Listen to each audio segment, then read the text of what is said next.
Leitura do livro A História de São Nicolau, o santo que inspirou a história do Papai Noel. Séculos e séculos atrás, na opulenta cidade de Patara, capital da Lícia, atual Turquia, vivia um casal muito caridoso e devoto, Epifânio e Joana. Desde o casamento, desejavam ansiosamente um filho e por muitos anos pediram a Deus que lhes concedessem essa bênção.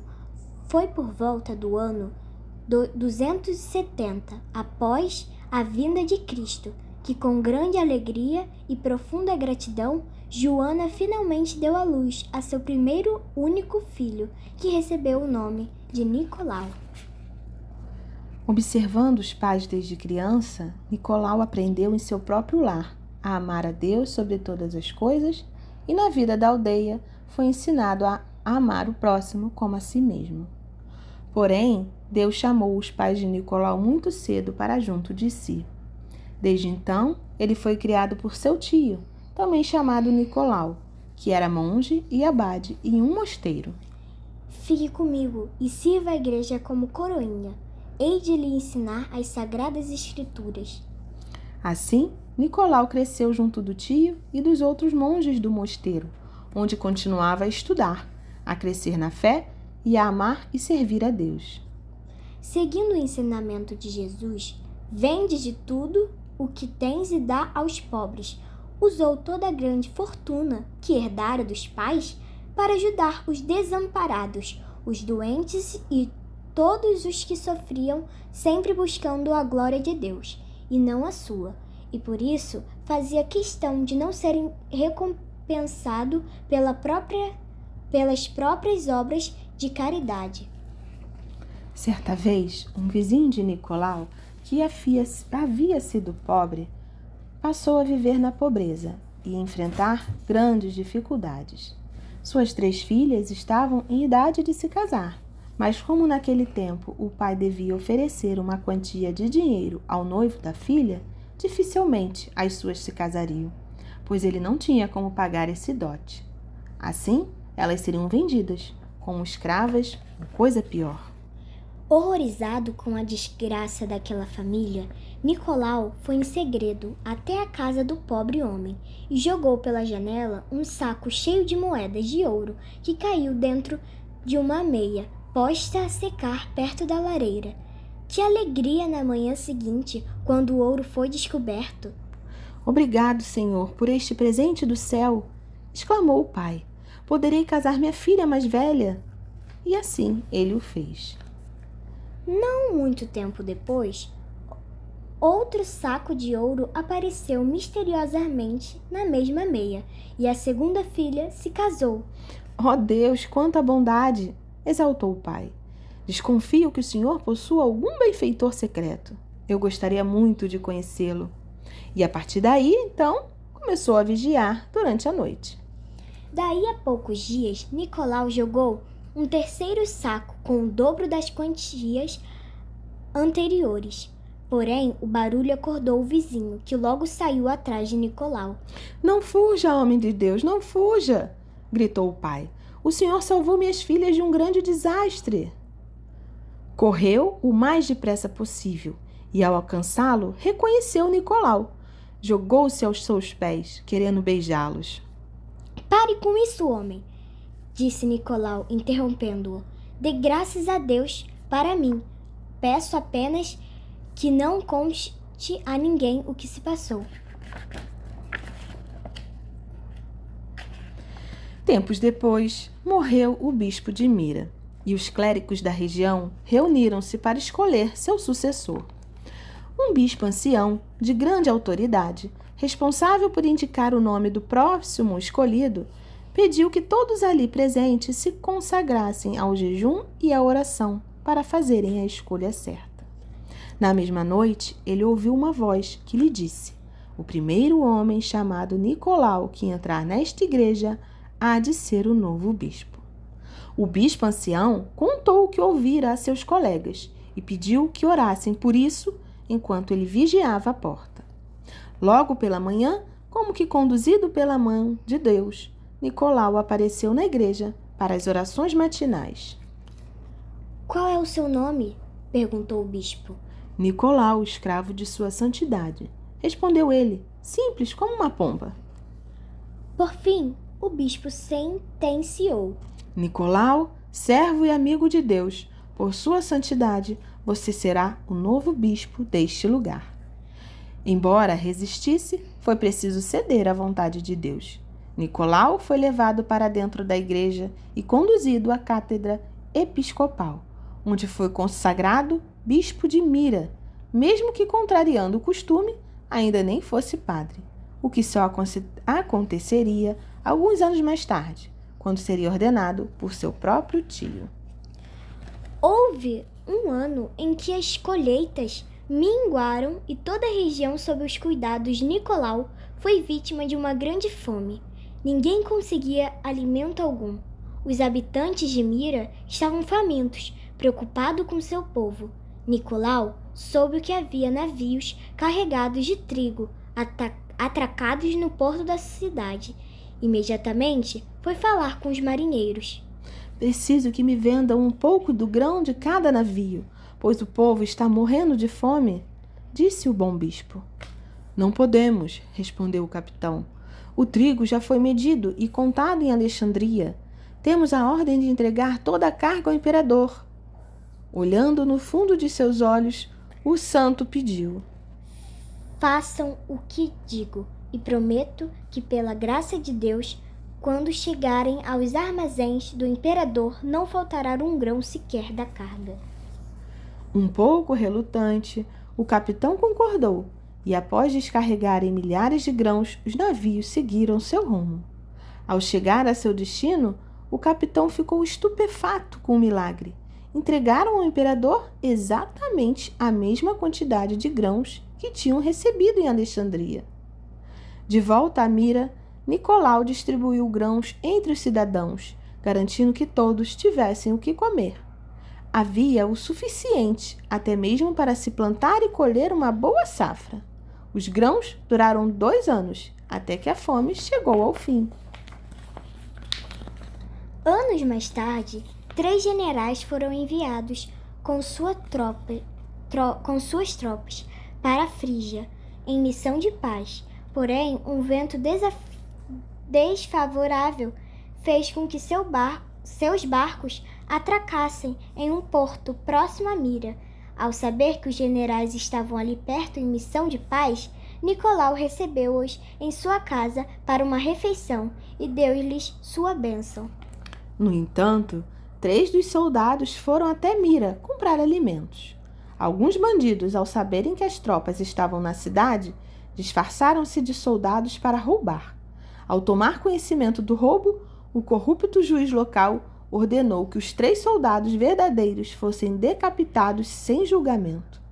Mesmo desconfiando da inocência deles, condenou-os para acalmar a população. Outros soldados, ao saberem da sorte de seus colegas, correram até Mira à procura dos generais. Encontrando-os na presença de Nicolau, os homens disseram a ele: se o senhor estivesse na cidade, poderia impedir uma grave injustiça contra 3 homens inocentes. Em seguida, o santo e os generais correram para a cidade. Chegando à praça, pouco antes da execução, Nicolau forçou passagem em meio à multidão e lançou-se corajosamente contra o carrasco, arrancando-lhe a espada de suas mãos. Vendo o amado bispo socorrer os 3 soldados, a multidão acreditou no testemunho do santo e soube que eram inocentes. Nicolau foi então ao encontro do juiz e, estando trancadas as portas do tribunal, quebrou-as para entrar. Quando o juiz soube que ele estava lá, foi cumprimentá-lo, mas o bispo recusou sua saudação, dizendo: inimigo de Deus, como se atreve a punir o inocente? Depois de uma grande bronca, ouviu a confissão do juiz e perdoou os seus pecados. No ano de 303, o imperador Diocleciano ordenou uma enorme perseguição contra os cristãos. Todos aqueles que não negavam a fé em Jesus Cristo eram trancados na prisão. Com o chefe da igreja de Mira e grande pregador do Evangelho, Nicolau recusou-se a negar a própria fé, sendo assim exilado de Mira e preso. As celas estavam cheias de cristãos, especialmente do clero, bispos e diáconos. Eram tantos os discípulos de Cristo enchendo as prisões que não havia lugar para assassinos, ladrões e outros criminosos de verdade. Para resolver esse problema, os guardas frequentemente buscavam fazer com que os cristãos negassem sua fé. Se alguém fizesse isso, estaria livre para ir embora. Como eram muitos os que perseveravam, os guardas usavam de tortura na esperança de convencer os cristãos pela força. Nicolau, porém, permaneceu firme na sua fé. Foram cerca de 10 anos na prisão, em meio às torturas, mas a oração, o amor a Deus e o testemunho de outros irmãos deram força para que ele pudesse suportá-las. Em 313, um outro imperador, Constantino, permitiu que os cristãos vivessem sua religião livremente. Aqueles que haviam resistido firmes na fé durante a perseguição foram chamados confessores, pois confessaram a fé em meio aos sofrimentos. Quando Nicolau deixou a prisão, seu corpo carregava as cicatrizes e marcas da tortura, e as multidões, vendo aquilo, gritavam: Viva Nicolau, confessor da fé! Mesmo com o fim da perseguição, a igreja ainda enfrentava muitos problemas. Um mau pastor, um sacerdote chamado Ário, começou a ensinar mentiras. Ele negava que Jesus fosse Deus e assim rejeitava a fé na Santíssima Trindade. Seus erros se espalharam por toda parte, causando grande confusão dentro da igreja. Nicolau, porém, foi fiel, ensinou que Jesus Cristo era Deus e segunda pessoa da Santíssima Trindade, e para resolver esse grande problema causado por Ário, a igreja convocou uma reunião dos bispos do mundo inteiro no ano de 325, foi o Concílio de Nicéia. Nicolau estava presente como bispo. Ário também foi convidado a se explicar. Conta-se que em uma sessão ele fez uma defesa de suas ideias, atacando a divindade de Cristo de tal forma que Nicolau não se conteve. Irado ao ouvir essa ofensa ao Senhor por causa de sua firme fé em Cristo, o bispo levantou-se e deu um tapa no rosto de Ário. Naquele dia, a fé de Nicolau prevaleceu no concílio. Os bispos do mundo inteiro proclamaram que Jesus, sendo Filho de Deus, era também Deus, a segunda pessoa da Santíssima Trindade, Deus de Deus, luz da luz, Deus verdadeiro de Deus verdadeiro, como rezamos ainda hoje no Credo. Já em idade avançada, Nicolau se preparava para seu encontro com Deus. Pedia a ele que, quando chegasse a hora, os anjos viessem levar sua alma para o céu. E Deus lhe concedeu essa graça. No ano de 343, quando estava para dar seu último suspiro, vislumbrou anjos que vinham ao seu encontro. Começou a rezar as palavras do Salmo 30. Junto de vós, Senhor, me refúgio. Ao chegar na parte do Salmo em que diz: em vossas mãos entrego meu espírito, expirou. Era o dia 6 de dezembro, e dizem que em seu último momento era possível ouvir uma melodia celestial, como um coro de anjos. Seu corpo foi enterrado na Catedral de Mira, onde havia sido bispo. Das suas relíquias saiu um óleo santo, conhecido como maná de São Nicolau, que trouxe a cura milagrosa para muitos doentes.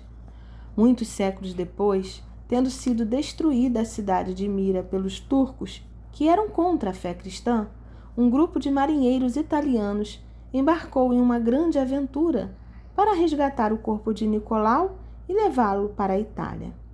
Em 1087, eles retornaram com seus ossos para a cidade de Bari, onde construíram a Basílica de São Nicolau, que até hoje é um grande centro de peregrinação. Ainda hoje, sua festa é celebrada no dia 6 de dezembro, como se trata de celebrar a memória de um homem muito santo, que assim como Jesus, passou a sua vida fazendo o bem. distribuindo esmolas, repartindo tudo que tinha. Em muitos lugares do mundo, as famílias trocam presentes neste dia e deixam o Natal apenas para celebrar o nascimento de Cristo. Mesmo após sua morte, continuou fazendo o bem, e muitos milagres aconteceram por sua intercessão, protegendo em especial as crianças.